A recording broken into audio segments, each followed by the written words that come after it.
సందర్భంగా మరి republic day సందర్భంగా మరి విద్యార్థులు ఏదైనా ప్రత్యేకతను ప్రసంగించాలనుకున్న వారు కూడా మరి స్వచ్ఛందంగా వచ్చేసి మరి ముందుగా విద్యార్థులు ప్రసంగించాలని చెప్పేసి కోరుకుంటున్నాం. ఎవరైనా సరే రావచ్చు స్వచ్ఛందంగా. వేదికను అలంకరించినటువంటి శ్రీయుత గౌరవనీయమైన ప్రిన్సిపల్ సార్ గారికి మరియు కళాశాల బృందానికి మరియు నాతోటి విద్యార్థులకు 75వ గణతంత్ర శుభాకాంక్షలు. మన భారతదేశానికి బ్రిటిష్ వారు వ్యాపారం చేసుకోవడానికి వచ్చి దాదాపుగా 250 సంవత్సరాలు మన భారతదేశాన్ని పరిపాలించారు. బ్రిటిష్ వారికి వ్యతిరేకంగా మహాత్మా గాంధీజీ, డాక్టర్ బిఆర్ అంబేద్కర్ వంటి ఎంతో మంది గొప్ప వ్యక్తులు వారి యొక్క పాలనకు వ్యతిరేకంగా పోరాటాలు చేసి మన భారతదేశానికి స్వతంత్రం సాధించారు. మన భారతదేశానికి 1947 ఆగస్టు 15 భారతదేశానికి స్వాతంత్రం వచ్చినప్పటికీ మన భారతదేశానికంటూ ఒక రాజ్యాంగం అంటూ ఏర్పాటు చేయడం జరగలేదు. దానికోసం డాక్టర్ బిఆర్ అంబేద్కర్ మరియు ఇతరుల సహకారాలతో మన భారత రాజ్యాంగాన్ని ఆమోదించాలనే ఉద్దేశంతో 1949 నవంబర్ 26న రాజ్యాంగ పరిషత్ అనే దాన్ని ఏర్పాటు చేసి మన భారత రాజ్యాంగాన్ని ఆమోదించడం జరిగింది. రాజ్యాంగ పరిషత్ శాశ్వత అధ్యక్షుడిగా డాక్టర్ బాబు రాజేంద్ర ప్రసాద్ మరియు తాత్కాలిక అధ్యక్షుడిగా డాక్టర్ సచ్చిదానంద నియమించబడ్డారు. డాక్టర్ బిఆర్ అంబేద్కర్ భారత రాజ్యాంగాన్ని రచించడానికి 2 సంవత్సరాల 11 నెలల 18 రోజులు సమయం పట్టింది. మరియు ఇతరుల వ్యక్తుల ద్వారా ఆయన భారత రాజ్యాంగాన్ని నిర్మించడం జరిగింది. అయితే భారత రాజ్యాంగాన్ని నిర్మించినాడు మన డాక్టర్ అంబేద్కర్ అంటున్నాం. కానీ ఆయన చేసిన కృషిని ఆనాడు చాలా అవమానంగా భావించారు. ఆయన ఒక అంటరానితనం ఒక వ్యక్తిగా మన భారతదేశంలో చాలా ఆయన చిన్న చూపు చూశారు. ఆయన ఒక రోజు స్కూల్కి వెళ్తుంటే ఆ స్కూల్లో పిల్లలు ఒక బ్రాహ్మణులు ఉంటారు, చాలామంది బ్రాహ్మణ్స్ ఉంటే ఆయనను చూసి ఎగతాళి చేస్తారు. నువ్వు అంటారని తను వాడు మా దగ్గర కూర్చోడానికి నీకు హక్కు లేదు, చదువుకోవడానికి హక్కు లేదు ఆయన ఏదైనా చేసినప్పటికీ ఆయన బయట నుంచే ఆ ఉపాధ్యాయుడు చెప్పే పాటలను విని ఆయన విదేశాలలో ఒక గొప్ప అత్యున్నతమైన స్థానాన్ని గెలుచుకున్నాడు. అలాగే మన భారతదేశంలో ఒక డాక్టర్ బిఆర్ అంబేద్కర్ విదేశాలలో ప్రాఖ్యాత పొందినాడు. కానీ మన భారతదేశంలో డాక్టర్ బిఆర్ అంబేద్కర్ యొక్క స్ఫూర్తిని ఎవరు గుర్తించడం లేదు. ఇది చాలా అవమానకరం. అలాగే మన భారతదేశాన్ని డాక్టర్ బాబు రాజేంద్ర ప్రసాద్ ఎంతో ప్రపంచంలో ఒక అతిపెద్ద లిఖిత రాజ్యాంగంగా నిర్మించడం జరిగింది. అంబేద్కర్ ఒక మాట అంటాడు, భారతదేశంలో ఒక అందరూ మేధావులు ఉన్నారు కానీ దాన్ని నిరూపించుకోవడానికి తగిన విద్య ఉంది. కానీ ఒక కులం, వివక్షత, ప్రాంత, లింగ, మత అనే భేదాలతో మన భారతదేశం ఐక్యత కోల్పోతుంది, అనైక్యత వస్తుందని ఆయన చాలా ప్రసంగాలు ప్రసంగించాడు. అయితే డాక్టర్ బాబు రాజేంద్ర ప్రసాద్ రాజ్యాంగాన్ని నిర్మించడంలో ఎంతో కృషి చేశాడు. కానీ ఆయనకు ఏలన కూడా చేశారు. రాజ్యాంగంలో నువ్వు అంటరానితనం వాడు కదా, నువ్వు రాజ్యాంగాన్ని ఎలా రూపొందించగలవు అని ఏలన కూడా చేశారు. కానీ డాక్టర్ బాబు రాజేంద్ర ప్రసాద్ అలాంటివి ఏవి పట్టించుకోకుండా ఆయన భారత రాజ్యాంగాన్ని రాయడం జరిగింది. డాక్టర్ బాబు రాజేంద్ర ప్రసాద్ చిన్నతనంలో ఎంతో అవమానం పొందినాడు. కానీ భారతదేశానికే భారత రాజ్యాంగాన్ని రూపొందించడం మనకు అందరికీ గౌరవకరంగా ఉంది. అలాగే ఈ సందర్భంగా గణతంత్రం అంటే ఏమిటంటే మన భారతదేశంలో ఉన్న ప్రజలు మనకు మనం పరిపాలించుకుంటున్న ఒక రాజ్యాంగం అని. ఈ భారత రాజ్యాంగంలో సార్వసత్తాక, సామ్యవాద, లౌకిక, ప్రజాస్వామ్య, గణతంత్ర రాజ్యంగా మనకు మనమే పరిపాలించుకుంటాం అంటూ భారత రాజ్యాంగం నిర్మించిన డాక్టర్ బాబు రాజేంద్ర ప్రసాద్కి కృతజ్ఞతలు. అలాగే మన జాతీయ పతాకాన్ని పింగళి వెంకయ్య ఆంధ్రప్రదేశ్ చెందిన వ్యక్తి నిర్మించడం జరిగింది.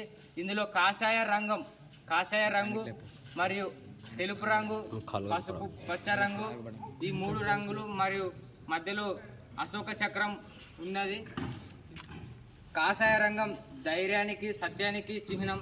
మరియు తెలుపు రంగు సత్యానికి శాంతికి చిహ్నం మరియు ఆకుపచ్చ రంగు గర్వానికి త్యాగానికి గర్వం అని ఆనాడు పింగళి వెంకయ్య చెప్పడం జరిగింది.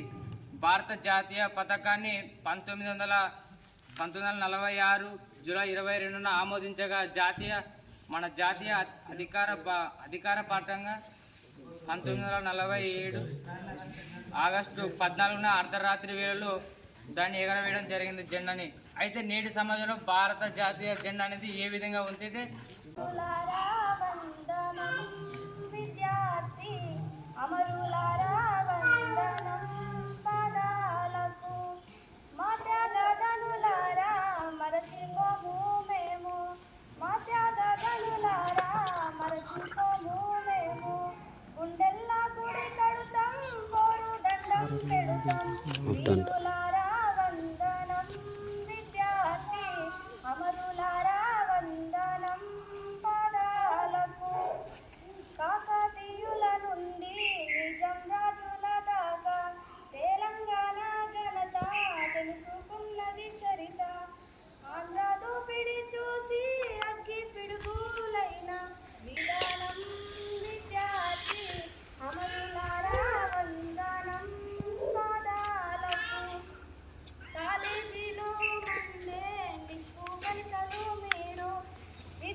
ముందుగా ఈ వేదికను అలంకరించినటువంటి వివిధ గౌరవనీయులైన ప్రిన్సిపల్ గారికి, అలాగే అధ్యాపక బృందానికి, అలాగే నా విద్యార్థులకు ముందుగా భారతదేశానికి అందించాడు. అంటే ఇది ఆమోదించిన సంవత్సరం వేరు, అలాగే అమలులోకి వచ్చిన సంవత్సరం వేరు. దీనిని ముందుగా ఆమోదించింది 1949 నవంబర్ 26, అలాగే అమలులోకి వచ్చింది 1950 జనవరి 26. ఈరోజు అందుకే మనం ఈ గణతంత్ర దినోత్సవం జరుపుకుంటున్నాం. ముందుగా భారత రాజ్యాంగంలో ప్రారంభంలో 395 నిబంధనలు, అలాగే 22 భాగాలు, 8 షెడ్యూళ్ళు ఉండేవి. ఇప్పుడు ప్రస్తుతం 486 నిబంధనలు, 25 భాగాలు, అలాగే 12 షెడ్యూళ్ళు ఉన్నాయి. ఈ విధంగా భారత రాజ్యాంగం ఇంకా పరిపాలన జరగాలని కోరుతూ ఈ చిన్న ఉపన్యాసాన్ని ముగిస్తున్నాను. ఇచ్చిన మహానుభావులకు మరి ఈ శుభ సందర్భంగా మరి వాళ్ళకి కృతజ్ఞతలు.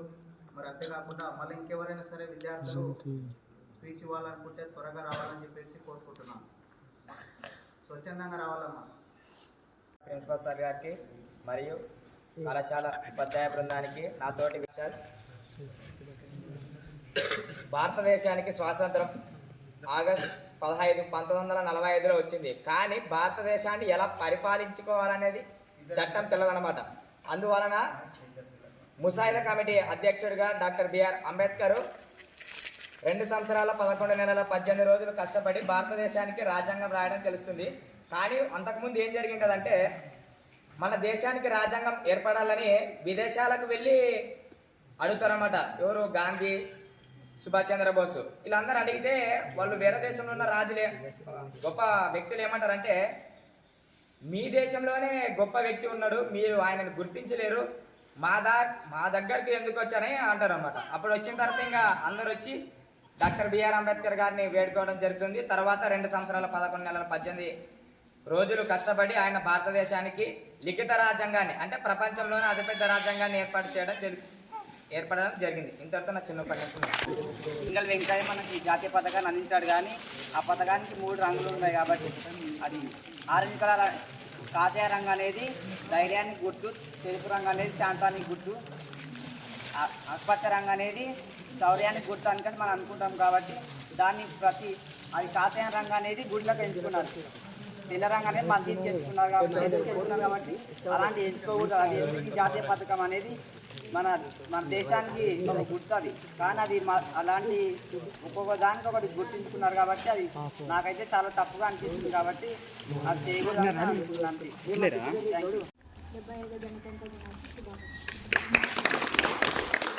అసలు గణతంత్ర దినోత్సవంలో మనం స్వాతంత్రం రాగానే మనకు అందరికి స్వేచ్ఛ వచ్చిందని అంటారు. కానీ గణతంత్ర దినోత్సవంలో వర్డ్స్ అనేవి అంటే పదాలు ఉన్నాయి. లౌకిక తత్వం, సామ్యవాద్యం, సమానత్వం, ప్రజాస్వామ్యం, గణితం. ఈ 5 మనం బేస్ చేసుకున్నట్లయితే మనకు అన్ని హక్కులు స్వాతంత్రం రాగానే వచ్చాయి అనుకుంటాం. కానీ ఇది వచ్చిన తర్వాతనే అంటే రాజ్యాంగం రాగానే మనకి ఏమనిపించిందంటే కుల భేదాలు వేరుపరిచేది అప్పుడు మానుకున్నారు. ఎందుకంటే ఈ రాజ్యాంగం రావడం వల్ల మన కులాలు అంటే మనం చాలా చూస్తుంటాం. మన పల్లెటూరులో కూడా మతం గురించి కానీ ఎవరైనా కానీ మతం గురించి ఎక్కువ మాట్లాడుతుంది. అయితే ఈ రాజ్యాంగం అంటే రాజ్యాంగం రాయడం వల్ల ఈ కుల మతాలు అనేది వీడిపోయి ఇప్పుడు ప్రతి ఒక్కరు అంటే స్కూల్ యూనిఫామ్ మనం ఎందుకు వేసుకుంటాం? అందరూ సమానమే అని వేసుకుంటాం. కాబట్టి ఈ రాజ్యాంగం రావడం వల్ల కుల మతాలు అన్ని హక్కులు వచ్చాయని నేను అనుకుంటున్నాను.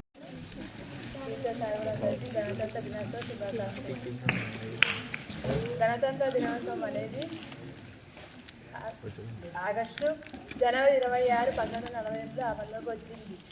గణతంత్ర దినోత్సవం అనేది డాక్టర్ బిఆర్ అంబేద్కర్ రాజ్యాంగాన్ని రచించడానికి 2 సంవత్సరాల 11 నెలల 18 రోజుల సమయం పట్టింది. రాజ్యాంగాన్ని రచించడానికి డాక్టర్ బిఆర్ అంబేద్కర్ ఎంతో కష్టపడ్డాడు. అలాగే విదేశాలకు వెళ్ళి అక్కడ రాజ్యాంగంలో ఉన్న ఎన్నో రాజకీయాలలో ఉన్న విషయాల గురించి రాజ్యాంగంలో పొందుపరిచారు. రాజ్యాంగం అనేది లిఖిత రాజ్యాంగం. లిఖిత రాజ్యాంగం అంటే రాతపూర్వకమైనది. మన భారత రాజ్యాంగం అందరికీ ఎంతో సులభంగా అర్థమవుతుంది. అలాగే ఈ రాజ్యాంగాన్ని రచించిన డాక్టర్ బిఆర్ అంబేద్కర్ ఒక దళిత కులం వాడని ఎంతో చిన్నచూపు చూశారు. అలాగే భారతదేశంలో డాక్టర్ బిఆర్ అంబేద్కర్ లేకపోతే మనకి ఈరోజు ఈ రాజ్యాంగమే లేకుండా ఉండేది అని అలంకరించిన ప్రిన్సిపల్ సార్ గారికి, ఉపాధ్యాయ బృందానికి, నాతో విద్యార్థులందరికీ 75వ గణతంత్ర శుభాకాంక్షలు. మనకు స్వాతంత్రం వచ్చినందుకు ఈ స్వాతంత్రాన్ని డాక్టర్ బిఆర్ అంబేద్కర్ భారత రాజ్యాంగాన్ని రచించాడు. ఈ భారత రాజ్యాంగాన్ని రచించడానికి 2 సంవత్సరాల 11 నెలల 18 రోజుల సమయం పట్టింది. ఇంతతో నాకు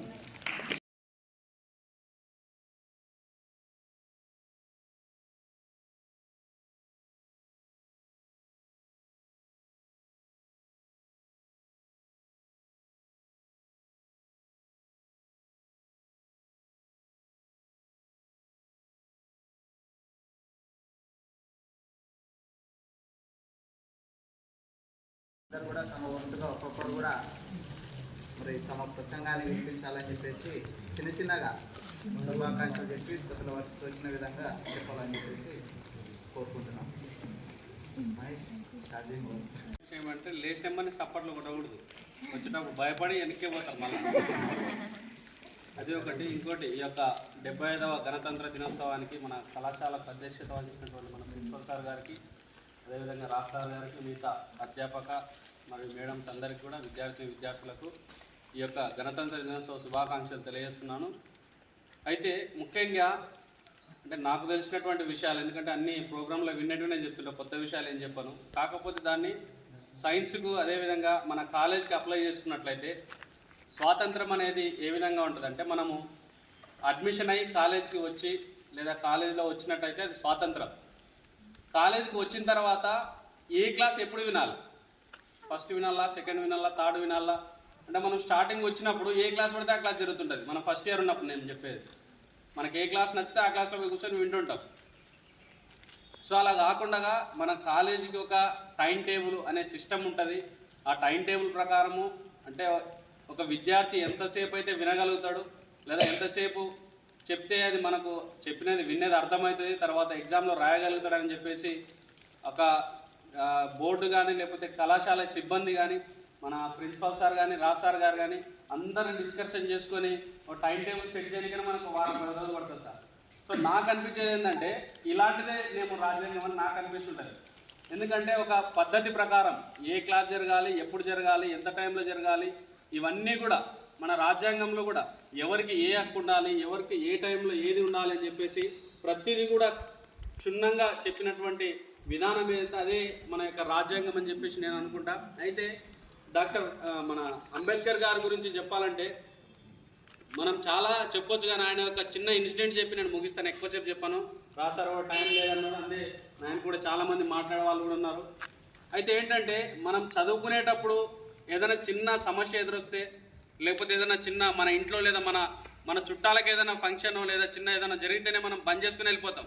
ఇక్కడ ఎగ్జామ్ జరుగుతుందా, క్లాస్ జరుగుతుందా, ఇంపార్టెంట్ క్లాసా ఏదో అవన్నీ ఏం పట్టించుకోకుండా వెళ్ళిపోతాం. కానీ అంబేద్కర్ గారు రాజ్యాంగం కోసం ఆయన ఉన్నత చదువులకు వెళ్ళినప్పుడు వాళ్ళ కొడుకు హెల్త్ బాగాలేదంటే కూడా ఆయన చదువుల మధ్యలో పనిచేసి ఎక్కడ వచ్చినటువంటి దాఖలాలు లేవు.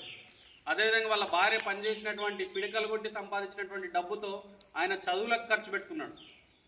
సో ఆయన డబ్బు ఇవ్వడము, ఆ చదువు చదవడము, అదేవిధంగా హెల్త్ బాగాలేదని చెప్పేసి తెలిసినాక కూడా నా కొడుకు కోసం నేను వెళ్తే దేశంలో ఉన్నటువంటి కొడుకుల పరిస్థితి అంతా కూడా అయోమయంలో పడుతుందని చెప్పేసి ఎక్కడ కూడా చదువుల్లో వెనుకడుగు వేయకుండా, ఇంకోసారి ఆయన చనిపోయిన వాళ్ళ కొడుకు చనిపోయాడని తెలిసినాక కూడా ఆ చదువును మధ్యలో ఎక్కడ కూడా ఆపలే. సో మన లోపల కూడా అటువంటి దృఢ నిశ్చయం ఉండాలి. ఎందుకంటే మనము ఈ యొక్క సిస్టమ్ మార్చాలి. ఏదో ప్రతి 3 నెలలు ఉందంటే మేము కాలేజ్ బంద్ అవుతాం, లేదా దేవరు ఉందంటే బంద్ అవుతాం, లేదా జాతర ఉందంటే బంద్ అవుతాం, పెళ్ళి ఉందంటే బంద్ అవుతాం.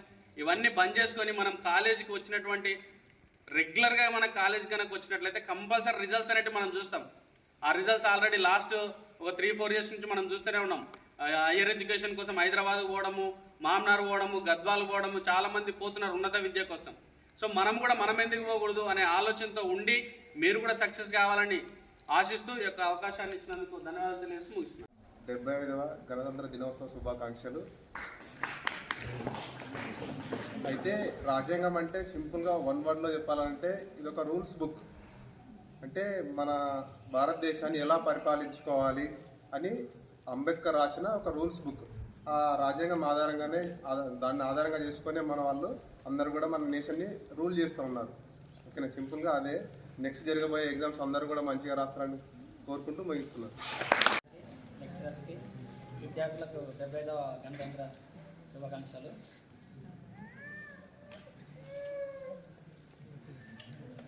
దేశం యొక్క భవిష్యత్తు అనేది విద్యార్థుల యొక్క అభివృద్ధి మీద ఆధారపడి ఉంటుంది. అంటే విద్యార్థుల మీద ఎందుకు చెప్తున్నామంటే నేటి బాలలు రేపటి పౌరులు కాబట్టి వారు సక్రమంగా సరైన దారిలో నడిస్తే దేశం యొక్క భవిష్యత్తు అనేది సరైన దారిలో ఉంటుందని నేను అనుకుంటున్నాను. దీంతో నా చిన్న ఉపయోగాన్ని ఉపయోగిస్తాను.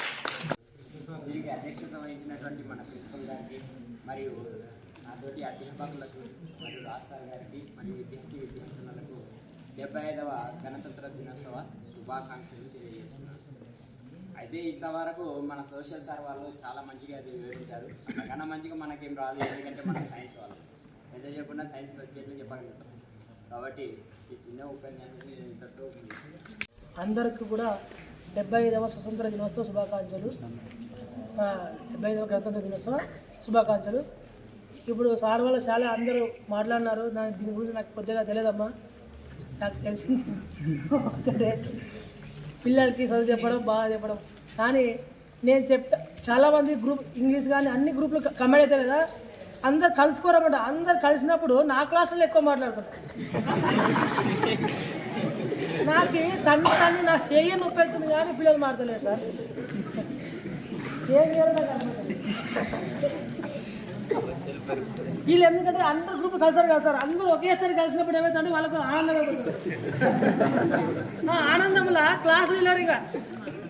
ఇంకా ఏమవుతుంది, వాడికి ఇచ్చి వీడికి వాడికి అదే అయిపోయినాయి బాబు. అదే అన్ని నేను ఏమంటే బాబు సరే సంతోషం నేను, కానీ ఇంతప్పుడు వినండి, చెప్తప్పుడు వినండి, తర్వాత మాట్లాడి నేనేమన్నాను. ఏం బాబు, ఏ జీవితం కూడా అంత జీవితం మీ చేతిలో ఉంటాయమ్మా. మా చేతిలో మేము చెప్తాము, కానీ దీన్ని మీరు అనుసరిస్తే ముందుకెళ్తారు, లేకపోతే ముందుకెళ్ళలేరు. ఇప్పుడు వైట్ పేపర్ తీసుకుంటామమ్మా, వైట్ పేపర్ రాస్తేనే ఆ వైట్ పేపర్కి అందం ఉంటుంది, కానీ ఆ వైట్ పేపర్కి అందం ఉండదు. మీ జీవితం కూడా అట్లనే వైట్ పేపర్ లాంటిది. మీరు రాసుకుంటేనే మీ జీవితానికి అందం ఉంటుంది, రాసుకోకపోతే అందమే ఉండదు. జీవితం కూడా పేపర్ లాంటిది. ఇప్పుడు తీసుకోండి అమ్మా, ఇప్పుడు వాగులో పారే ఉసుక అది చాలా మందంగా ఉంటుందమ్మా. ఎంత ఉంటుందంటే రాళ్ళు ఎక్కువ ఉంటుంది. అదే ఏట్లో పారే ఉసుక చూసుకోండి, కొద్దిగా చిన్నగా ఉంటుంది. అదే సముద్రం ఉసుక తీసుకోండి, అది చాలా చిన్నగా ఉంటుంది. అయితే మనం కూడా కష్టం అనేది వాగులకు వాగుల ఉసుకలకు కష్టపడతారా, లేకపోతే ఏట్ల ఉసుకలకు కష్టపడతారా, సముద్ర ఉసుకలకు కష్టపడతారా? ఎప్పుడు నిరంతరంగా వాటర్ సముద్రం ఉంటాయి కదా, ఇట్లా వాటర్ ఉండి ఉండి ఉండి ఆ ఉసుక అనేది చిన్నగా అయిపోతుంది అన్నమాట. మనం కూడా కష్టం అనేది ఎక్కువ పడితే అట్లా చిన్నగా ఎలా ఉంటుందో ఉసుకలక మన జీవితం కూడా అంత అంత అంత ఉంటుంది అన్నమాట. అంత ఆ స్థాయికి ఎదుగుతాం మనం కూడా. కాబట్టి ప్రతి ఒక్క చూడండి, ఒకసారి మన అద్దంలో మకం చూసుకున్నప్పుడు అద్దం మకం కనిపిస్తుంది, కానీ దాని వెనుకలో ఉన్న కలర్ మనకు కనిపించదు. ఆ కలర్ కొట్టడం వల్లనే ఆ మకం కనిపిస్తుంది మనకి. మన జీవితం కూడా కష్టం అనేది మన వెనుకలో ఉంటేనే ముందర మనకి జీవితం కనిపిస్తుంది, కానీ ఆ కష్టం అనేది లేకపోతే మన జీవితం అనేది మనకు కనిపించదు. నేను ఇంతటితో కొనేసి ముగిస్తున్నా అమ్మా.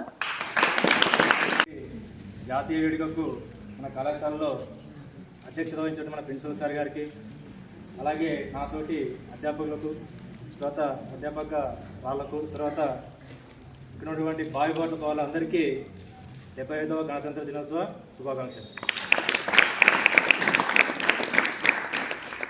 డియర్ స్టూడెంట్స్, గత సంవత్సరం స్కూల్ లెవెల్ నుంచి ఇలాంటి ప్రోగ్రాం కండక్ట్ చేస్తారు. వాటి యొక్క ఉద్దేశం ఏంటి తెలుసా? చెప్పండి.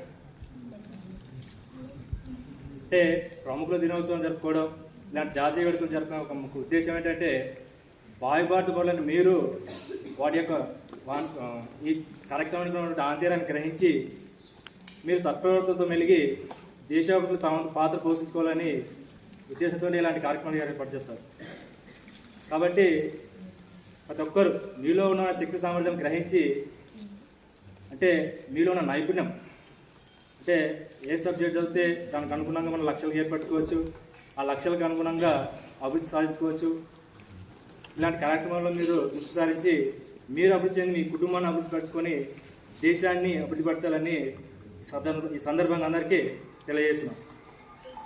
అలాగే ఈరోజు జాతీయ వేడుక వచ్చేసి గణతంత్ర దినోత్సవం. ఈ గణతంత్ర దినోత్సవాన్ని పూర్వచరిత్ర పరిశీలిస్తే బ్రిటిష్ వారు మన భారతదేశాన్ని 200 సంవత్సరాల పాటు పరిపాలించారు.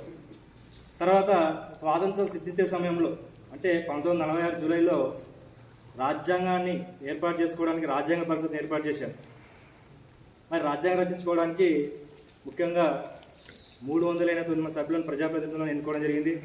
తర్వాత 22 కమిటీలను ఏర్పాటు చేయడం జరిగింది. తర్వాత వీళ్ళంతా మనకంటే ముందు బ్రిటిష్ వారి పరిపాలన నుంచి విముక్తి చెంది స్వాతంత్రం పొందిన దేశాలు అనేక ఉన్నాయి.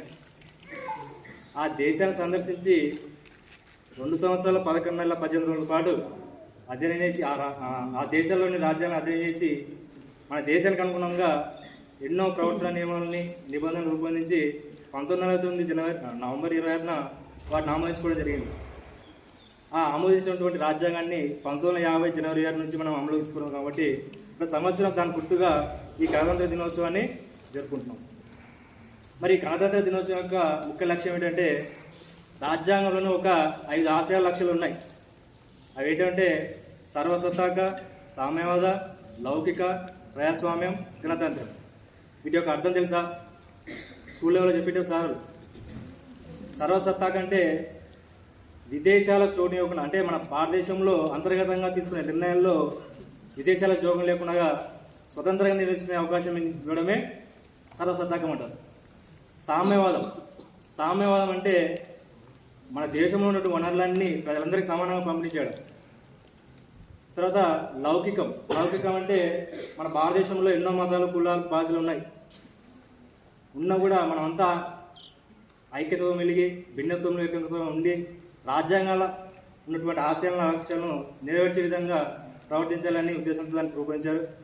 తర్వాత ప్రజాస్వామ్యం అంటే ఏంది? మనకు నచ్చిన ప్రభుత్వం ఏర్పాటు చేసుకోవడం, మన స్వేచ్ఛ, సమానత్వం, హక్కులు ఇవేమున్నా తెలుసుకోవడం, వాటికి అనుగుణంగా ప్రవర్తించడం, తర్వాత ప్రభుత్వాన్ని ప్రశ్నించడం, ఇవన్నీ ప్రజాస్వామ్యాలు ఉంటాయి. తర్వాత గణతంత్రం అంటే ఏంటి? అంటే మన దేశాల నేతలను వారసత్వంగా కాకుండా మనమే నిర్ణయించుకునే అవకాశం ఉంటుంది కాబట్టి దాన్ని గణతంత్రం ఉంటుంది. మరి ప్రతి పౌరుడు ఈ రాజ్యాంగం యొక్క 5 లక్ష్యాలను, ఆశయాలను దృష్టిలో ఉంచుకొని భావిపడుతున్న పౌరులుగా మీరు వాటిని నెరవేర్చే దిశగా కృషి చేయాలని ఈ సందర్భంగా అందరినీ కోరుకుంటున్నాను. ఈ అవకాశం ఇచ్చిన అందరికీ కృతజ్ఞతలు తెలియజేస్తూ ప్రసంగాన్ని ముఖ్యం చేస్తున్నాను. 2 రాజ్యాలు మాత్రమే గణరాజ్యాలు, అంటే ప్రజాస్వామ్య రాజ్యాలు. అంటే ప్రజల చేత ఎన్నుకోబడిన వాడే పాలకుడు అవుతాడు. కాబట్టి నిజంగా మరి ఎప్పుడో క్రీస్తుపూర్వం ఉన్న 16 రాజ్యాలు, మరి ఆ 2 రాజ్యాలు ఏవైతే ఉన్నాయో ఆ 2 రాజ్యాలను ఆదర్శంగా తీసుకొని ఈ పొద్దు దేశం మొత్తం కూడా, ప్రపంచవ్యాప్తంగా మొత్తం కూడా ప్రజాస్వామ్య దేశాలు ఏర్పాటయ్యాయి. కాబట్టి ఈ విషయాన్ని సారు మరి ఆ మీనింగ్ ఏవైతే సర్వసత్తాక, లౌకిక, సామ్యవాద ఆ పదాలు ఉన్నాయి కదా, వాటిని వివరంగా వివరించినందుకు మరి విద్యార్థుల తరఫున, మరి అధ్యాపకుల తరఫున, మన గౌరవనీయులు ప్రిన్సిపల్ సార్ గారి తరఫున సార్కి ప్రత్యేక ధన్యవాదాలు. తర్వాత నెక్స్ట్ వచ్చేసి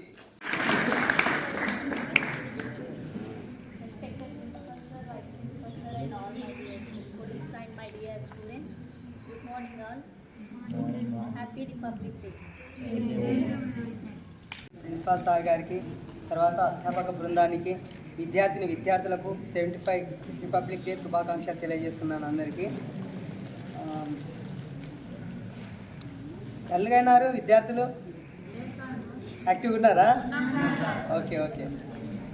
చూడనమ్మా, ఆల్రెడీ రిపబ్లిక్ డే అంటే ప్రతి ఇయర్, ప్రతి సంవత్సరం, ప్రతి జనవరి 26 తర్వాత ఆగస్ట్ 15 రోజు ప్రతిసారి చెప్తా ఉంటున్నాం. తర్వాత ఏంటి ఏం లేదని ఆల్మోస్ట్ అందరికి తెలిసి ఉంటుంది. నేను చెప్పేది ఏమంటే కొద్ది తెలుసుకునే విషయాలు చెప్దామనుకుంటున్నా.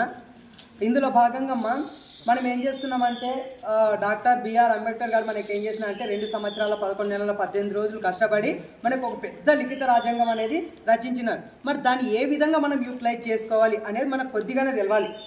అంటే మనం ఎంతవరకు ఫాలో అప్ అవుతున్నాం అన్నట్టు అర్థమవుతుందమ్మా. ఉదాహరణకి భారత రాజ్యాంగం అనేది ప్రపంచ రాజ్యాంగాల్లో కల్లా అతి పెద్ద లిఖిత రాజ్యాంగం మన భారత రాజ్యాంగం. అఖండమైనది, ఉన్నతమైనది, లిఖిత రాజ్యాంగం అని, గొప్ప దృఢమైన రాజ్యాంగం అని కూడా చెప్తారు అన్నట్టు. అలా గొప్ప ప్రాముఖ్యత కలిగినది మన భారత రాజ్యాంగం అన్నట్టు. మరి దాంట్లో ఉన్న చాలా విషయాలు మనం పాటించలేకపోతున్నాం, దాంట్లో ఉన్న చాలా విషయాలు మనం తెలుసుకోలేకపోతున్నాం. ఉదాహరణకి ఏమని చెప్తారంటే మనకు ప్రాథమిక హక్కులు 12 నుండి 35 వరకు నిబంధనలు ఏమంటుందంటే ప్రాథమిక విధుల గురించి తెలియజేస్తున్నాయి. ప్రాథమిక విధులు ఎంతవరకు మనం ఫాలో అయినా కూడా సరిపోదు. మనం బాధ్యత అడుగుతున్నామంటే మన విధి సక్రమంగా నిర్వహిస్తున్నామా లేదా అడగాలన్నట్టు. నాకు స్వేచ్ఛ ఉంది మాట్లాడడానికంటే ఇష్టానుసారంగా కాదు, దానికి కూడా ఒక బాధ్యత ఉంటుంది. అంటే మనం ఎవరిని ఏ విధంగా మాట్లాడాలి, ఎవరిని ఏ విధంగా ఉండాలి అనేది బాధ్యత కూడా తెలుసున్నది. మనం విధి అడుగుతున్నామంటే కన్ఫర్మ్ బాధ్యత ఉండాలి. ఇప్పుడు ఏమంటే సార్ ఎందుకు కట్టించుకున్నావు సార్, నువ్వు ఎగ్జామ్ ఫీజు అంటున్నావు, కానీ ఎందుకు కట్టించుకున్నావు అని ప్రశ్నించేటప్పుడు ఏం చేయాలంటే మీరు ఏ విధంగా వస్తున్నారా లేదా అని మీ బాధ్యత ఉండాలి ఫస్ట్. అప్పుడే దానికి సార్థకత ఉంటుంది అన్నట్టు. మనం ప్రశ్నిస్తున్నామంటే ఏం చేయాలి, మన బాధ్యత ఎప్పుడైతే నిర్వహిస్తున్నామో అప్పుడు ప్రశ్నించడానికి పూర్తి స్థాయిలో మనకు హక్కులు ఉంటాయి అన్నట్టు. విధి బాధ్యత లేకుండా హక్కులు అడిగే హక్కు ఎవరికి లేదమ్మా. ఓకేనమ్మా. అంతేకాకుండా ఇంకోటి ఏమంటే మనకు ఆదేశిక సూత్రాలు కూడా ఉంటాయి అన్నట్టు. ఆదేశిక సూత్రాలు ఏమంటే మనం అమలు పరిచేది ఏమి, జాతీయ జెండాని గౌరవించడం, స్త్రీలను గౌరవించడం, తర్వాత చాలా విధాలుగా ఉంటాయమ్మా. మనకు 35 నుండి 51 నిబంధనలు తెలియజేసాయి ఆదేశిక సూత్రాలు కూడా. వీటిని ఫాలో అయితే కూడా తప్పకుండా మనకి మంచి ఎట్లా ఫాలో కావాలి, దేశంలో ఏ విధంగా నడుచుకోవాలని చెప్తామన్నట్టు. అర్థమవుతుందా? మరి నాకేమనిపిస్తామా అంటే భారతదేశం చాలా ఉన్నతమైనది. అలాంటి భారతదేశంలో మనం ఉన్నందుకు చాలా గర్వపడాలన్న అమ్మ. అంటే ప్రపంచంలో ఎక్కడ లేని దేశం మన భారతదేశం ఉందన్నట్టు. అంటే కుల మత వర్గ లింగ భేద హోదా ప్రాంత తేడాలు లేకుండా కుల మతాలకి అతీతంగా ఉండే ఏకైక దేశం ఏది, లౌకిక దేశం ఏదంటే అది మన భారత రాజ్యాంగమే, భారతదేశమే. అలాంటి దేశంలో నేను పుట్టినందుకు చాలా గర్విస్తున్నాను అని సభాముఖంగా కూడా నేను తెలుపుతున్నాము మీకు. అందుకే ఒక చిన్న స్టోరీ, మనం అంటే ఉన్నారు ఏమంటారు, ఎక్కువ పొంగిన పాలు పొయ్యిపాలు అంటారు కదమ్మా, అట్లా ఎక్కువ స్వేచ్ఛ చేయడం వల్ల కూడా మనం ఏ విధంగా అవుతున్నాం అనేది చిన్న ఒక స్టోరీ ఉంటుందమ్మా. ఒక వ్యక్తి ఏమైతే, ఒక ఏనుగు ఉంటుంది తెలుసు కదమ్మా అందరికీ, ఏనుగు శాకాహారి, కానీ ఎంత బలంగా ఉంటుంది అది. అసలు మావటి వాడు ఎంత బక్కగా ఉంటాడు, ఎంత సన్నగా ఉంటాడు, వాడు కేవలం ఒక సన్నటి పొడవైన సూదితోని అంత పెద్ద ఏనుగుని ఆడిస్తాడు అన్నట్టు. ఆ ఏనుగు దాల్చుకుంటే ఆయనను ఒక కాలు కింద వేసి నుగ్గు చేసేది. కానీ ఎందుకోసం ఆడించే అంత శక్తి ఉంది. ఇంకోటి, ఆ ఏనుగుకి ఏం చేస్తాడంటే మావటి వాడు చిన్న ఒక దారంకు ఒక చైర్ కట్టేసినా కూడా ఆ చైర్ని లాగలేదు అది. ఎందుకంటే దానికి ఒక చాలా కృషి అవసరం అమ్మ, దానికి చాలా పట్టుదల అవసరం, దానికి చాలా ఒక శ్రమ అనే అవసరం. మరి ఎట్లా అదంటే చూడండి, ఫస్ట్ ఏనుగు ఉన్నప్పుడు మావటి వాడు ఏం చేస్తాడంటే ఒక బలమైన ఒక గొలుసుతో కట్టేస్తాడు దాన్ని. ఒక పెద్ద రాడుకో ఒక ఏదానికన్నా ఒక రాడుకు కట్టేస్తాడు. కట్టేసిన తర్వాత ఏం చేస్తాడంటే అది ఫస్ట్ ఇట్లా తీసుకోబోతుంది, కానీ ఏమవుతుంది అట్లా తీసుకొని ఆ దానికి గాయం ఏర్పడుతుంది. ఏంటి, ఏనుగుకి. మళ్ళీ ఇట్లా లాగబోతే ఏమవుతుంది, మళ్ళీ గాయం నొప్పి అవుతుంది. కాబట్టి లాస్ట్కి లాగడమే పనిచేస్తుంది. కానీ చివరికి ఏం చేస్తాడంటే అదే మావటి వాడు ఒక సన్నటి ఒక దారంతో ఒక చైర్కి కట్టేసి కూడా అది లాగలేదు. ఎందుకంటే దాని మైండ్లో ఉంటుంది ఆల్రెడీ, ఏమని ఇట్లా లాగితే నాకు నొప్పి అవుతుంది కదా, దాన్ని లాగడం ఎందుకు చేయడం ఎందుకు, అట్ట పుందాం కానీ ఆ చైర్ని కూడా లాగలేకపోతుంది. అంటే చూడండి, ఆ విధంగా మనం అనుకుంటున్నాము. అంటే ఎంత చదువులే, ఏం జాబ్లో వస్తావులే, ఏం చేసినా మనం ఇంతేలే, లేదంటే మన ఇంట్లో పరిస్థితి ఇట్లా ఉంది మనం ఇంతేలే అన్నట్లు అనుకుంటున్నారు. కానీ ఎస్ ఐఎమ్ డూ ఇట్, ఏదైనా నేను చేయగలుగుతాను మాత్రం ఎవరు అనుకోరు అన్నట్టు. కానీ ఎప్పుడైతే ఎస్ ఐఎమ్ డూ ఇట్ అని ఎవరైతే అనుకుంటారో తప్పకుండా మంచి విజయాలు సాధిస్తారమ్మా. కానీ అట్లా అనుకోకపోవడం వల్లనే మన దేశంలో కొద్ది వరకు జనాభా వెనుకబడి ఉందని కూడా చెప్పవచ్చు. అంతేకాకుండా అమ్మా, మన దేశంలో ఎలాంటి మేధావులు ఉంటారు, మన దేశంలో ఎంత గొప్ప వాళ్ళు ఉంటారు. మన దేశ చరిత్ర తెలుసుకోవాలంటే రవీంద్రనాథ్ ఠాగూర్ గీతాంజలి రచించినారు కదమ్మా, ఆయన కూడా ఏమంటారంటే దేశ చరిత్ర తెలుసుకోవాలంటే ముందుగా స్వామి వివేకానంద చరిత్ర తెలుసుకోండి, దేశ చరిత్ర ఆటోమేటిక్గా తెలుస్తుంది అని చెప్తాడు అన్నట్టు. అలాంటి గొప్ప దేశం ఏదంటే మన భారతదేశం. అసలు ఎంత లౌకికమైనది, ఎంత ఉన్నతమైనది భారతదేశం. మరి అలాంటి దేశంలో పుట్టినందుకు మనం చాలా గర్వపడాలి. ఒక మేధావి ఉంటాడమ్మా, మీకు తెలుసా మేధావి, ఆ మేధావి ఏం చేస్తాడంటే విందుకు కొంతమంది వాళ్ళ తోటి సహాయకులు ఉంటారు కదమ్మా, తోటి వాళ్ళు ఉంటారు కదా, వాళ్ళని ఇంటికి పిలుస్తారు అన్నట్టు. ఇంటికి పిలిచిన తర్వాత వాళ్ళందరికీ ఏం చేస్తారంటే ఖరీదైన కప్పుల్లో టీ ఇస్తాడన్నట్టు.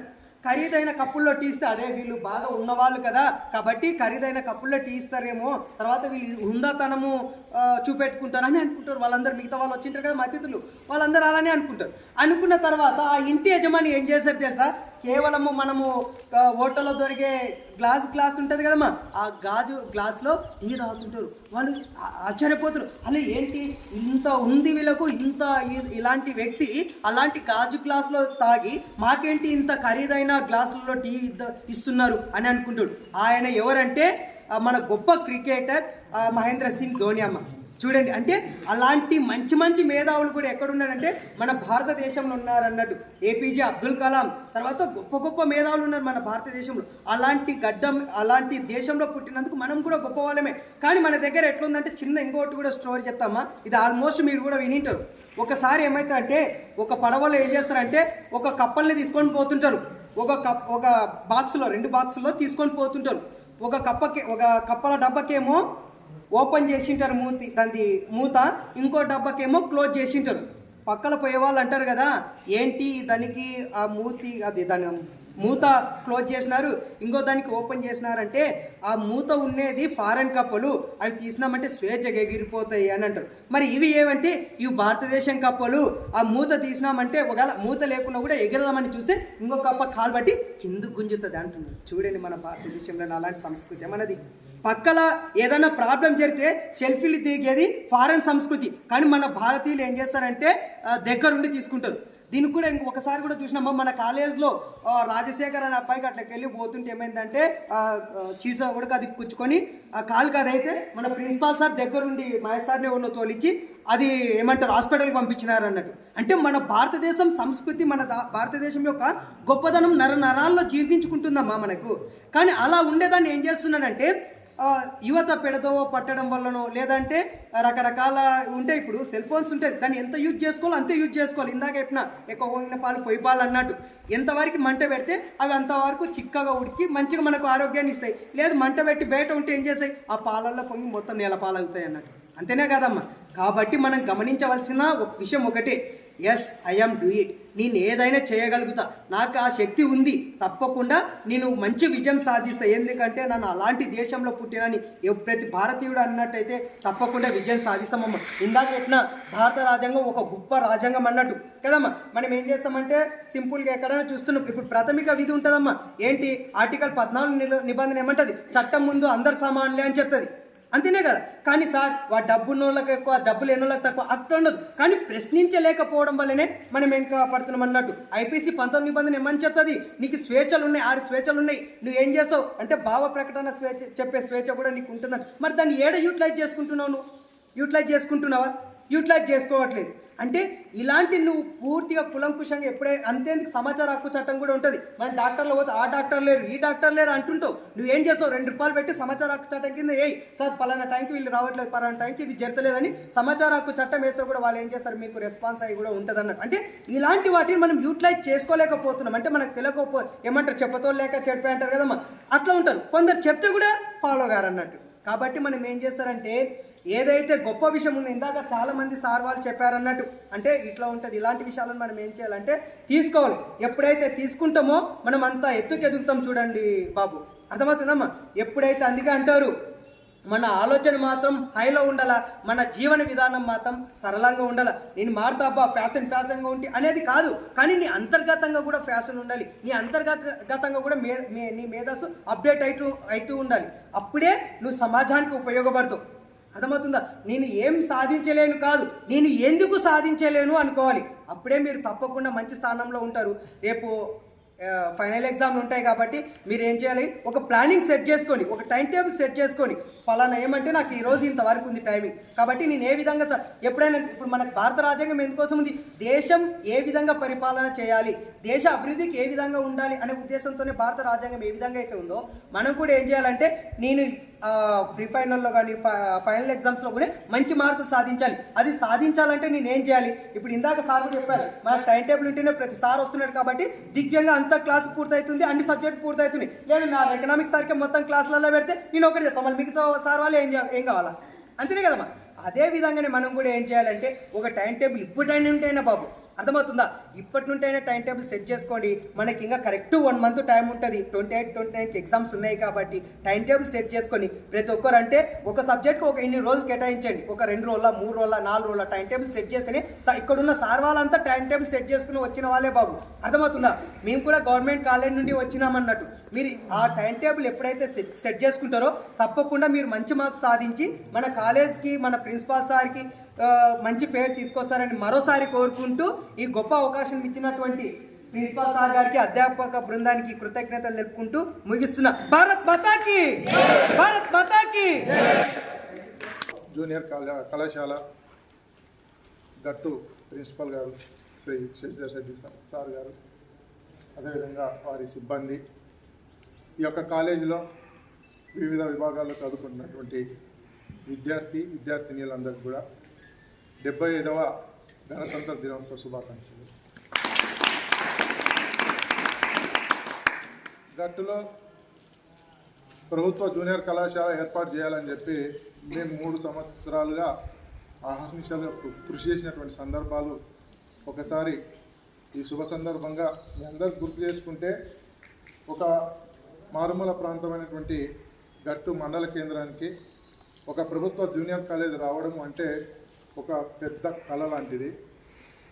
దానికి సంబంధించి ఏదో సునాయాసంగా ఇట్లా ప్రభుత్వానికి అర్జీ పెడితే వెంటనే తీసుకొని ఒక 3 కోట్ల భవనం ఏర్పాటు చేసి, సిబ్బంది ఏర్పాటు చేసి, అంత సులువైనటువంటి ఈ కార్యక్రమం ఏమి కాదు. చాలా గొప్ప కార్యక్రమం. అందుకు గాను ఈ కళాశాలలో చదువుతున్నటువంటి విద్యార్థినులందరికీ కూడా చాలా బాధ్యతాయుతంగా మీరు ప్రతిరోజు కళాశాలకు రావడం, ఇక్కడ ఉన్నటువంటి మీ లెక్చరర్లు ఎంతో శ్రద్ధగా చెప్పినటువంటి పాఠాలను అంతే ఆసక్తిగా విని వాటిని అవగాహన చేసుకొని జ్ఞాపకం పెట్టుకొని రేపు నిర్వహించబోయే ఇంటర్మీడియట్ పరీక్షల్లో మంచిగా మీ యొక్క ప్రతిభను చాటి అత్యధికంగా మార్కులు సంపాదించుకొని ఈ యొక్క కళాశాలకు, మీ యొక్క లెక్చరర్లకు, మన మండలానికి మంచి పేరు తీసుకొచ్చే బాధ్యత మీ అందరిపైన ఉందని చెప్పి ఈ శుభ సందర్భంగా మీ అందరికీ తెలియజేస్తూ ఉన్నా.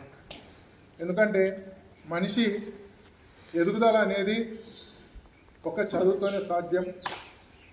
అది ఎందుకు చెప్తా ఉన్నానంటే, చదువుకోకపోవడం అనేది ఒక అనాగరికమైనటువంటి చర్య. చదువుకుంటే చదువుకు పరమార్థం ఉద్యోగం అనే కాదు, మనం తర్వాత ఎలా బతకాలి, జీవితంలో ప్రతి మూమెంట్ని ఎలా క్రమశిక్షణగా ఎంత బాధ్యతాయుతంగా మనం ఎదగాలి, 10 మందికి ఎదిగించాలి అనే ఉద్దేశంతో అవగాహన, ఒక చక్కమైనటువంటి అవగాహన ఈ ఇంటర్మీడియట్ స్థాయిలో వస్తుందని చెప్పి నేను భావిస్తూ ఉన్నాను.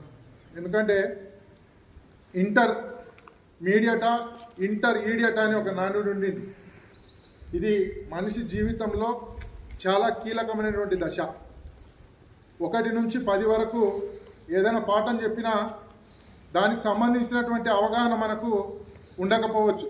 కానీ ఇంటర్మీడియట్ దశలో మన తరగతి గదుల్లో మన లెక్చరర్లు చెప్పినటువంటి పాఠాలు ఇప్పటికిప్పుడే అర్థం కాకపోవచ్చు. కానీ తదుపరి కొద్ది సంవత్సరాల తర్వాత ప్రతి సబ్జెక్టు మీద పట్టు సాధించడానికి ఇప్పుడు జస్ట్ ఒక అవగాహన మాత్రమే. రేపు అది ప్రాక్టికల్గా మీరు అనుభూతి పొందినప్పుడు దాని యొక్క విలువ అనేది మీకు తెలుస్తూ ఉంటుంది. దయచేసి ఈ యొక్క పాఠశాలలో, ఈ కళాశాలలో చదువుతున్నటువంటి విద్యార్థినీలకు ఫస్ట్ మీ యొక్క సబ్జెక్టును ప్రేమించండి. ఏదైనా సబ్జెక్ట్ అవగాహన కాకపోతే మీరు జీవితంలో పైకి రావాలంటే 3 వదిలిపెట్టాలా. 1 మొహమాటం, 2ది భయం, 3ది సిగ్గు. ఈ 3 వదిలిపెట్టాలి. ఎందుకంటే మంచి విషయాలు నేర్చుకోవాలన్నప్పుడు, తెలుసుకోవాలన్నప్పుడు, వాటిని మన జీవితంలో అన్వయించుకొని ముందుకు వెళ్ళాలనుకున్నప్పుడు తప్పకుండా అవి చాలా అలాంటి వాటిని మనం ఎదుర్కోకూడదు. వాటిని ఎదుర్కొన్నా కూడా మనం పెద్దగా బాధపడకూడదని చెప్పి ఈ సందర్భంగా మీ అందరికీ తెలియజేస్తూ ఉన్నాను. మీరు కేవలం మీ ఫ్రెండ్స్ని మాత్రమే కాదు, మీ కుటుంబ సభ్యులనే కాదు, ప్రపంచ ప్రఖ్యాతి పొందినటువంటి శాస్త్రవేత్తలు ఉన్నారు. వాళ్ళందరూ ఎవరు? వాళ్ళందరూ చేసినటువంటి కృషి వల్లనే ఈరోజు మనం ఎన్నో సౌకర్యాలు పొందుతున్నాం. వారికి మనం కృతజ్ఞతగా ఉండాలి. మీకు అన్ని సబ్జెక్టుల మీద అవగాహన ఉండకపోవచ్చు, అన్ని సబ్జెక్టుల మీద పరిజ్ఞానం లేకపోయి ఉండొచ్చు. కానీ మనకు సంబంధించి, మన దృక్పథానికి సంబంధించి కొన్ని సబ్జెక్టులు మనకు పరిచయం ఏర్పడుతుంది. అలాంటి పరిచయం అయినటువంటి సబ్జెక్టులలో మరింత విషయ పరిజ్ఞానాన్ని పెంచుకొని మీరు చాలా విషయాలు తెలుసుకునే ప్రయత్నం చేస్తారని చెప్పి ఆశిస్తూ ఉన్నాను. ముఖ్యంగా చదువుకుంటే, క్రమశిక్షణగా ఎదిగితే మనం ఒక 5 సంవత్సరాల తర్వాత ఎలా ఉంటాం, 10 సంవత్సరాల తర్వాత ఎలా ఉంటాం, మనం ఎలా ఉండాలనుకుంటున్నాం, అందుకున్నటువంటి ప్రస్తుతం మనకున్నటువంటి అవకాశాలు ఏమున్నాయి, వాటిని ఏ విధంగా ఒడిసిపట్టాలనే ప్రయత్నం మనం ఎంతవరకు కరెక్ట్ చేస్తూ ఉన్నాం, ఎంత క్రమశిక్షణగా ముందుకు పోతూ ఉన్నాం అనే విషయాలను మనం బేరీజు వేసుకోవాల్సినటువంటి అవసరం ఉన్నది. మీరు రోజుకి 24 గంటలు అయితే కనీసం మీరు 15 నిమిషాలైనా మీతో మీరు మాట్లాడుకునే ప్రయత్నం చేయాలి. రేపు ఎలా ఉండబోతూ ఉన్నారు, నిన్న ఏం జరిగింది, ఈరోజు ఏం చేసినామనే విషయాల మీద కనుక మీకు స్పష్టమైన అవగాహన ఉన్నట్లయితే ఖచ్చితంగా మీ భవిష్యత్తు బంగారు భవిష్యత్తుగా ఉంటుందని చెప్పి, రేపు మీరు ఈ దేశాన్ని పరిపాలించే స్థాయికి మీరు ఎదుగుతారని చెప్పి ఈ సందర్భంగా ఆశిస్తూ ఉన్నాను. అయితే ప్రతి సబ్జెక్టు విషయంలో పూర్తిగా అవగాహన సంపాదించుకోవాలి, మీ పరిధిని పెంచుకోవాలి. మీ ఆలోచన విధానంలో మంచి మార్పులు రావాలి. మీరు ఇంకా మీ యొక్క సబ్జెక్టుకు కానీ సబ్జెక్టును బోధించే మీ యొక్క లెక్చరర్లకు కానీ మరింత దగ్గరయ్యే అవకాశం మీరు ఏర్పాటు చేసుకోవాలి. ఈ మధ్యకాలంలో ఒకప్పుడు పుస్తకాల ద్వారానే జ్ఞానాన్ని సంపాదించుకునే వాళ్ళం. ఇప్పుడు టెక్నాలజీ వచ్చింది. ఏది చూసినా యూట్యూబ్లో కూడా మంచి మంచి విషయాల గురించి అవగాహన కల్పించే కార్యక్రమాలు చాలా ఉన్నాయి. వాటన్నిటిని కూడా ఉపయోగించుకోవాలి. మీరు మీ సబ్జెక్టులో మరింత అవగాహన సంపాదించుకునేందుకు మీరు మీ తల్లిదండ్రులు పడ్డ కష్టాలని ఒకసారి గుర్తు చేసుకునే ప్రయత్నం చేయండి. మీ తర్వాతి తరం ఎలా ఉండాలనుకుంటున్నారు, మీ గత తరం ఎలా ఉంది, మీరు ఎలా ఉంటున్నారు, మీరు వేసే అడుగులు భవిష్యత్తుకు ఏ విధంగా ఉపయోగపడతాయి, మీ యొక్క భవిష్యత్తు మీ ప్రవర్తన ద్వారా కాకుండా మీ ప్రవర్తన 10 మంది మీద ప్రభావం చూపించే విధంగా ఉండాలని చెప్పి ఆ దిశగా ముందుకు వెళ్ళాలని చెప్పి అన్ని రంగాల్లో విద్య వైద్యం అన్ని రకాల్లో ముందు ఉండాలని చెప్పి సందర్భంగా తెలియజేస్తా ఉన్నాను. చాలామందికి ఓకే థ్యాంక్ యూ. ఇంకోటి ఒక చిన్న విషయం సార్, మొన్న ఎవరో 2 స్టూడెంట్స్ ఉన్నారు, వాళ్ళకు ఇంటర్నేషనల్ స్పేస్ స్టేషన్ చూపించిన ఎవరో వాళ్ళు ఉన్నారంటే సార్ దీంట్లో అంటే మీరు కూడా కొంచెం అవగాహన పెంచుకునే ప్రయత్నం చేయండి, మంచిగా చదువుకోండి. ఇది అందరికీ ఉండే అవకాశం కాదు, మీకు అరుదైన అవకాశం దొరికింది. దయచేసి ఈ అవకాశాన్ని చక్కగా ఉపయోగించుకొని మీరు కూడా జీవితంలో ఉన్న స్థితి నుంచి ఉన్నతమైన స్థితికి ఎదగాలని మనస్ఫూర్తిగా కోరుకుంటూ సెలవు తీసుకుంటున్నాను. ధన్యవాదాలు సార్ గారికి, మరి నాతోటి అధ్యాపక బృందానికి, మరి విద్యార్థులకు మరి మన గణతంత్ర దినోత్సవ శుభాకాంక్షలు. అయితే ఇక్కడ రిపబ్లిక్ డే గురించి ఈ వేడుకలు యొక్క సందర్భం అనేది మరి ఏ విషయంలో దీన్ని జరుపుకుంటున్నాం, ఎందుకోసం జరుపుకుంటున్నాం అనే విషయాన్ని కూడా మరి మన అధ్యాపక బృందం మరి మంచిగా వివరించారు. కాబట్టి ఇక్కడ ప్రత్యేకంగా ఏదైనా సరే ఒక వేడుక సందర్భంగా మరి ఆ వేడుక ఎందుకోసం జరుపుకుంటున్నాం అనే విషయాన్ని తెలుసుకోవడంతో పాటు మరి భవిష్యత్తులో ఏదైనా ఒక కొత్త విషయాన్ని, ఒక నీతి, ఒక నిజాయితీ, ఒక భవిష్యత్తులో ఒక అత్యున్నత శిఖరాలకు ఎదగడానికి ఒక మంచి విషయాలను కూడా తెలుసుకుంటే చాలా బాగుంటుంది. కాబట్టి మనకు ముఖ్యంగా మన తపన, మన ఆత్రత మొత్తం కూడా మరి సంవత్సరం వల్ల కూడా మేము కష్టపడి మరి విద్యాబోధన చేసిన క్రమంలోనూ కూడా మా విద్యార్థులు మంచిగా చదువుకొని మరి మంచి మార్కులతో ఉత్తీర్ణత సాధించి మరి భవిష్యత్తులో మా గట్టు కళాశాల పిల్లలు పలానా కళాశాలలో పలానా డిగ్రీ చేస్తున్నారు, పలానా అని చెప్పుకోవడానికి కూడా మాకు కూడా ఒక అవకాశం ఇవ్వాలని చెప్పేసి కోరుకుంటున్నాం. మరి ఎందుకోసం అంటే గతంలో మేము చూసుకుంటే ఏదైనా సరే రిజల్ట్ వచ్చిన వెంటనే ఒక జే గద్వాల్ గ్రూప్ అనేది ఉంటుంది. అక్కడ ఏ కళాశాల వాళ్ళు మరి ఎన్ని మార్కులు సాధించారు, ఏ గ్రూప్లో ఎన్ని మార్కులు అత్యధికంగా వచ్చాయని చెప్పేసి వాట్సాప్లో పెట్టుకుంటుంటారు. కాబట్టి ఈ మధ్యకాలంలో కూడా మరి లాస్ట్ ఇయర్ కూడా మరి మన కళాశాల నుంచి కూడా మరి ప్రతి గ్రూప్లో కూడా మంచి డిస్ట్రిక్ట్ ర్యాంకులు రావడం జరిగింది. అందుకు మరి విద్యార్థులకు మరి ప్రత్యేక ధన్యవాదాలు తెలుపుకుంటున్నాం మా ప్రిన్సిపల్ గారి తరఫున. మరి అంతేకాకుండా మరి రాబోయే పబ్లిక్ ఎగ్జామ్స్లో కూడా మంచి మార్కులు సాధించేసి మరి మనం కూడా డిస్ట్రిక్ట్ టాపర్ నుంచి స్టేట్ టాపర్స్గా మారాలని చెప్పేసి, మరి అంతేకాకుండా భవిష్యత్తులో ఏమవుతుందంటే మామూలుగా గతంలో మనం చూసుకుంటే ఇంటర్మీడియట్ తర్వాత అందరం కూడా డిగ్రీకి గద్వాలకి వెళ్ళడం అంతవరకే చూసామన్నట్టు. అయితే లాస్ట్ ఇయర్ మాత్రం మరి మన కళాశాల విద్యార్థులు మరి అటు ఎంపీహెచ్డబ్ల్యూ కానీ ఎంఎల్టీ విద్యార్థులు కానీ మరి బీఎస్సీ ఎంఎల్టీ అని చెప్పేసి బీఎస్సీ నర్సింగ్ అని చెప్పేసి మరి హైదరాబాదు, మాబ్నారు ఇలాంటి మహాపట్టణాలకు వెళ్ళి నగరాలకు వెళ్ళి మరి ఉన్నత విద్యను అభ్యసించడానికి మరి వాళ్ళకి సీట్లు రావడం మరి చాలా సంతోషకరంగా ఉంటుంది. కాబట్టి నెక్స్ట్ వచ్చే పబ్లిక్ ఎగ్జామ్స్లు కూడా మంచిగా చదివి మరి మీరు ఉన్నతమైన చదువులకు గద్వాలను మర్చిపోయి మరి హైదరాబాద్ వైపు దృష్టి మళ్లించాలి. మరి ఎందుకోసం అంటే అక్కడికి వెళ్ళిన తర్వాత మనకు చాలా మార్పు వస్తుంది. ఎందుకంటే ఇక్కడున్న ఎడ్యుకేషన్ వేరు, అక్కడున్న ఎడ్యుకేషన్ వేరు. ఇక్కడ ఏముంటుందంటే ప్రతిసారి కూడా ఈ ప్రాంతంలో ఎట్లుంటుందంటే ఇక మనం ఉదయం లేస్తేనే ఇక పొలం పనులు అంటాం, అదంటాం, ఇదంటాం. అక్కడ అలాంటి ఫ్రెండ్స్ మీకు దొరకరు. ఎందుకంటే కొత్త ఫ్రెండ్ వస్తాడు. ఎందుకంటే వాడు నిరంతరం వాడు పొలం పనులు అన్నాడు, ఇంకా వేరే ఏమన్నాడు, కుటుంబ పరిస్థితుల నేపథ్యం కూడా అక్కడ ఏం చర్చించుకోరు. అరే మనం ఎట్లా చదువుకున్నాలో, ఎట్లా బాగుపడాలో, ఎట్లా జాబ్ కొట్టాలా అన్న ఆలోచన ఉంటుంది. కాబట్టి ఈ మధ్యకాలంలో మనకు చాలా తెలియని విషయాలు ఉన్నాయి. ఎందుకోసం అంటే గురుకులాలు ఉన్నాయి. మరి గురుకులాల నుండి మరి మన కాలేజీ నుండి కూడా ఈసారి ప్రతి గ్రూప్ నుండి కూడా ఈ మధ్యకాలంలో నోటిఫికేషన్ జారీ అవుతుంది. మరి మామూలుగా మనం గురుకులాల సీట్ వచ్చిందంటే మరి అక్కడనే హాస్టల్ సౌకర్యం కూడా అక్కడే ఉంటుంది, కాలేజ్ అక్కడ ఉంటుంది, అన్నీ అక్కడే ఉంటాయి. కాబట్టి గురుకులాలు ఉన్నాయి.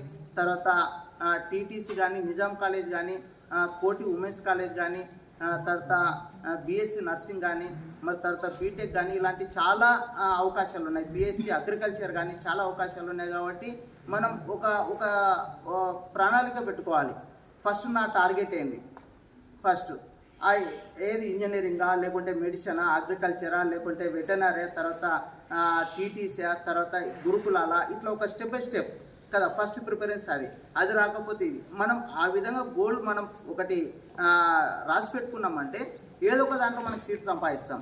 కాబట్టి దయచేసి ఎందుకోసం అంటే ఈ మధ్యకాలంలో టీటీసీ చేస్తే మామూలుగా అంటే ఏం జాబులు వస్తాయనేది ఉండే. కాబట్టి ఈ మధ్య క్రమంలో ప్రభుత్వం కూడా మారింది, మరి కొత్త గవర్నమెంట్ కూడా వచ్చింది. కాబట్టి చాలామందికి అవకాశాలు వస్తాయని చెప్పేసి మరి నిరుద్యోగులంతా కూడా ఆశిస్తున్నారు. కాబట్టి మనం కూడా ఒకవైపు అడుగు వేస్తే తప్పేం లేదు. ఎందుకోసం అంటే మనం డిగ్రీ 3 సంవత్సరాలు చదివి ఊకుండేదానికన్నా అది ఒక డైట్ చేసి టీటీసీ చేసి మనం ఉద్యోగ అవకాశాల కోసం ఎదురు చూడడం చాలా బెస్ట్. ఎందుకోసం అంటే ఇక్కడ సైన్స్ విద్యార్థులకు చాలా అవకాశాలు ఎక్కువగా ఉంటాయి, మరి ఆర్ట్స్లో చాలా తక్కువ ఉంటాయి. కాబట్టి మరి ఆర్ట్స్ విద్యార్థులు తప్పకుండా కూడా మరి అమ్మాయిలు అయితే కోటి ఉమెన్స్ కాలేజీ, మరి అబ్బాయిలు అయితే మరి నిజాం కాలేజీ వైపు దృష్టి మళ్లించండి. మరి అందులో సీట్ రావడానికి మనం ఏం ఎంట్రన్స్ టెస్ట్ రాసే అవసరం లేదు. మనం ఇంటర్మీడియట్లో ఎన్ని ఎక్కువ మార్కులు వస్తే ఆటోమేటిక్గా మనకు సీట్ వచ్చేస్తుంది. దోస్త్ అప్లికేషన్ పెట్టేసుకుంటే అందులోనే మనం ఫస్ట్ ప్రిఫరెన్స్ ఆ కాలేజీ ఇచ్చేసినామంటే చాలా బాగుంటుంది. మరి కోటి ఉమెన్స్ కాలేజీ అమ్మాయిలకు చాలా బాగుంటుంది అమ్మ. ఒక ఫస్ట్ ఇయర్ ఒకటి మీకు హాస్టల్ సౌకర్యం ఉండదు, అక్కడ మనం బయట ఉండాలి. ఇంకా సెకండ్ ఇయర్ తర్వాత థర్డ్ ఇయర్ మొత్తం కూడా అక్కడే ఉంటుంది. కాబట్టి ఇలాంటి కొన్ని కొత్త విషయాలు తెలుసుకునండి. మనం ఏదో ఈ గట్టు కాలేజీకి వచ్చేసినాం ఓకే, ఎందుకంటే ఇంటర్మీడియట్ తర్వాత ఇక్కడ మనకు సౌలభ్యంగా ఉంది. కాబట్టి ఈ ఇంటర్మీడియట్ తర్వాత డిగ్రీ చదవడానికి చాలా మంచి మంచి కళాశాలలు ఉన్నాయి. ప్రైవేట్ కాలేజీలు కాకుండా గవర్నమెంట్ వ్యవస్థలోనే చాలా మంచి కాలేజీలు ఉన్నాయి. కాబట్టి అలాంటి కాలేజీలో సీట్ సంపాదించాలని చెప్పేసి కోరుకుంటున్నాను.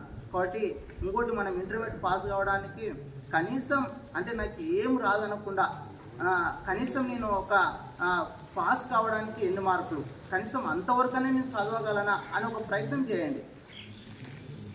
నువ్వు 90 మార్కులు వచ్చినా, 99 వచ్చినా, 35 వచ్చినా పాస్ అంతే. ఎవరైనా ఇంటర్మీడియట్ పాస్ అంటే పాస్ అంటాం అంతే. ఫస్ట్ క్లాసా, సెకండ్ క్లాసా, థర్డా, ఎనిమా అని ఎవడు అడగడు. అసలు వాళ్ళకి ఆ విషయం తెలియదు కూడా. బాబు ఇంటర్మీడియట్ అయిపోయినా పాస్ అయినా అంటే పాస్ అయినా రైట్ అంతే. ఎన్ని అని చెప్పేసి ఎవరు అడగారు. కాబట్టి మనం కూడా సమాజంలో చెప్పుకోవడానికి ఒక గుర్తింపు అనేది ఉండాలి. కాబట్టి ఫస్ట్ ఏం చేయాలి, కనీసం పాస్ కావడానికి ప్రయత్నం చేయండి. ఎంత చదువురాని వ్యక్తి అయినా సరే పాస్ కావడానికి ప్రయత్నం చేయండి. 100% పాస్ అవుతారు. ఇంకా టైం మీకు ఇంకా మా అంటే అంతే, నెలనే ఎక్కువ లేదు. ఫిబ్రవరి 28 కాబట్టి ఈ నెల 26 మా అంటే 34 డేస్ ఉంది. కాబట్టి 34 డేస్లో ప్రతి సబ్జెక్ట్ పైన దృష్టి పెట్టండి. ఖచ్చితంగా చదివి పాస్ కావాలని చెప్పేసి మరి భవిష్యత్తులో ఒక ఉన్నతమైన స్థాయికి ఎదగండి. తర్వాత గురుకులాల నోటిఫికేషన్ కూడా వస్తాయి. ప్రతి దానికి అప్లై చేయండి. ఏది కూడా మీరు, ఎందుకంటే గురుకులాల సీట్ వస్తే మీకు అన్ని అక్కడనే సౌకర్యం ఉంటుంది. ₹1 ఫీజు కట్టేది కూడా ఉండదు, మొత్తం వాళ్ళే చూసుకుంటారు. కాబట్టి మరి ప్రతి విద్యార్థి కూడా మరి రేపు వచ్చే అకాడమిక్ ఇయర్లో కూడా మా స్టూడెంట్స్ మరి గురుకులాల్లో కానీ, మరి ఇంజనీరింగ్లో కానీ, అగ్రికల్చర్లో కానీ, టీటీసీలో కానీ, కోటి ఉమెన్స్ కాలేజ్ ఇట్లాంటి కాలేజీలో మా విద్యార్థులు జాయిన్ అయినారని చెప్పుకోవడానికి ఒక అవకాశం మాకు ఇస్తారని చెప్పేసి మరి గౌరవ ప్రిన్సిపల్ గారి తరఫున మేము కోరుకుంటున్నాం. మరి ఈ చిన్న అవకాశం ఇచ్చినందుకు మరి సార్ గారికి ప్రత్యేక ధన్యవాదాలు. అందరికీ రిపబ్లిక్ డే శుభాకాంక్షలమ్మ. ఎన్నో రిపబ్లిక్ డే అమ్మా? 75. ఓకేనా? ఇండిపెండెన్స్ వచ్చిన తర్వాత మన కోసం సపరేట్గా ఒక కాన్స్టిట్యూషన్ రాసుకున్నాం. అది డాక్టర్ బిఆర్ అంబేద్కర్ ద్వారా రాయబడిందమ్మా. ఆయన అధ్యక్షునిగా ఉన్నాడు ఆ టీంకి. ఇక లాస్ట్కి వచ్చాం. ఇక అంతకంటే నాకంటే ముందు సార్ వాళ్ళు మాట్లాడినరు. మళ్ళీ మిమ్మల్ని నేను అదే చెప్పి మిమ్మల్ని ఇబ్బంది పెట్టి బాగుండదు. కానీ ఒక్కటి ఇండియన్ గురించి, ఇండియన్ కాన్స్టిట్యూషన్ గురించి ప్రతి ఒక్కరు తెలుసుకోవాల్సిన అవసరం చాలా ఉంది. నిన్న మొన్న ఐటమ్ మీరు చూస్తుంటారా, పేపర్స్ అబ్జర్వ్ చేస్తుంటారు కదా, మాల్దీవ్స్ విన్నారా? మాల్దీవ్స్ సమస్య. మాల్దీవ్స్ అనే ఒక చిన్న దేశం, మన గట్టు అంత ఉంది లేకనే అంతే ఉంటుందా? గట్టు మన గద్వాల్ అనుకోండి, గద్వాల్ జిల్లా ఉండి లేక. అటువంటి మాల్దీవ్స్ ఏమైందమ్మా, ఒకప్పుడు ఆ దేశాన్ని అటాక్ చేయడానికి చైనా, పాకిస్తాన్ ట్రై చేసింది. పక్కన ఇంకొక దేశం కూడా ట్రై చేసింది. అప్పుడు మన ఇండియన్ ఆర్మీ కేవలం 4 గంటల్లోనే ఆ ఆర్మీని తరిమి కొట్టింది. కేవలం 4 గంటల్లోనే. అలాంటి అంత సాయం చేసిన మాల్దీవ్స్ ఏం చేసింది, తిరిగి మళ్ళా మన దేశం గురించే, మన ప్రధానమంత్రి గురించే కామెంట్ చేసింది. కామెంట్ చేసినప్పుడు ఏమైందమ్మా, ఇండియన్ ఎకానమీ అంటే ఇండియన్ ప్రైమ్ మినిస్టర్ ఏం చేసిండు, ఎక్కడ కూడా తిట్టలే, ఎవరిని కూడా కామెంట్ చేయలే. మాల్దీవ్స్ని వెన్నుముక్కైన టూరిజం అమ్మ. మాల్దీవ్స్ బతికేదే టూరిస్టుల మీద. పోయే టూరిస్టులు ఉంటారు కదా, వాళ్ళు పోయే టూరిస్టులు, హోటల్స్, వాళ్ళు బుక్ చేసే హోటల్స్, ట్రావెల్స్, ఇవన్నీ వచ్చే ఆదాయం మీద మాల్దీవ్స్ బతుకుతుంది. అలాంటి మాల్దీవ్స్ని ఏం చేసింది, కుప్పకూల్చిండు. ఎందుకు? టూరిజం మాల్దీవ్స్ కాదు, మన లక్షద్వీప్ ఉంది, ఇప్పుడు నుంచి మన లక్షద్వీప్ వైపు చూద్దామని చెప్పి ప్రధానమంత్రి ఏం చేసిండు, జస్ట్ 3 ఫోటోలు దిగిండు అంతే. లక్షద్వీప్ పోయి 3 ఫోటోలు తీసి రిలీజ్ చేసి, దాని నుంచి ఏమైంది, మాల్దీవ్స్ ఎకానమీ అని పడిపోయింది.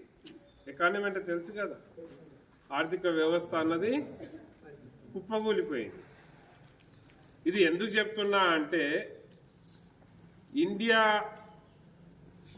ఎకానమీ కానీ, ఇండియా పవర్ కానీ, ప్రపంచ దేశాలు ఇండియా వైపు చూస్తున్నాయి. మాకు ఒకప్పుడు మనం వేరే దేశాల గురించి ఆలోచన చేస్తుంటాం, వేరే దేశాలు వస్తే రెడ్ కార్పెట్ వేస్తుంటాం మనం.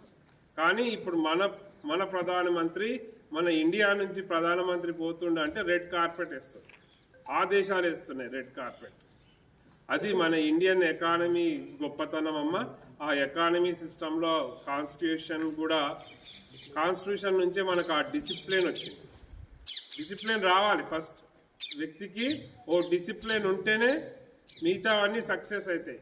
డిసిప్లిన్ అంటే ఏందమ్మా, పొద్దున్న 6కి లేయనరా అంటే మనం 7కి లేస్తాం, 7కి లేయనరా అంటే 8కి లేస్తాం. మన పెద్ద మనుషులు చెప్పిన టైం ఏంది, 5 లోపు లేయాలి.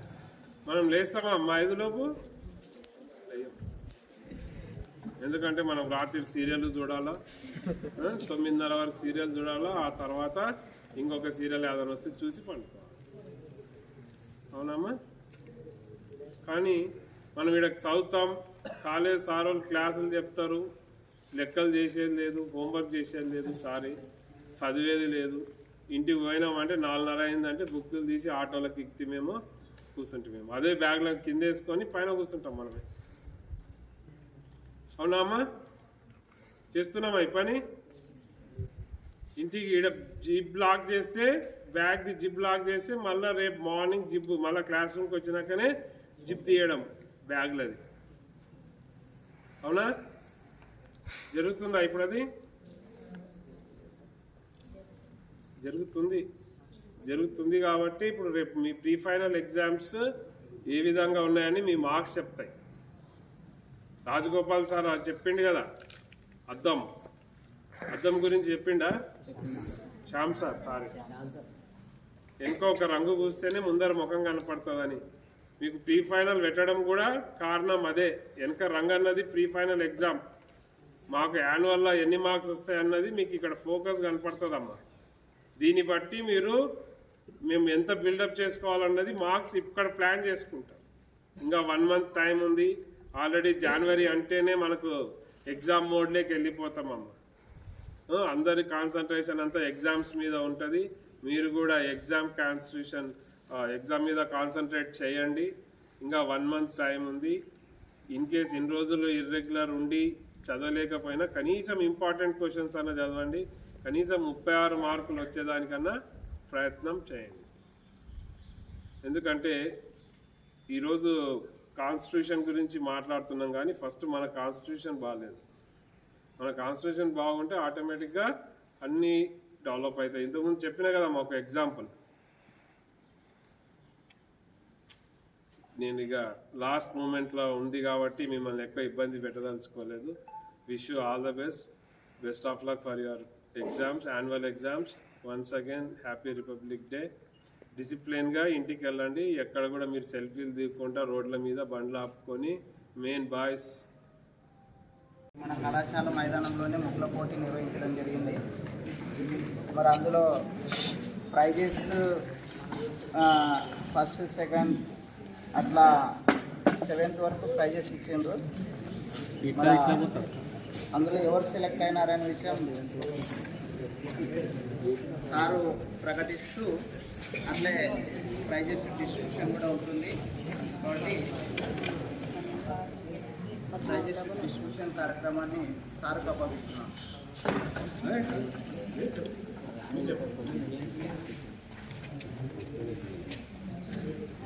ముగ్గుల కాంపిటీషన్లో ఫస్ట్ ప్రైజ్ వచ్చేసి జమున మరియు Nandini MPHW second year first prize.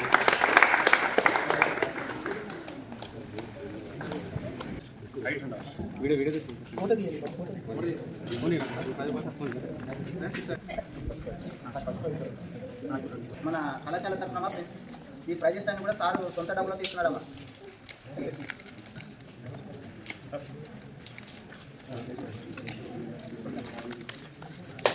Class కొట్టలేదు.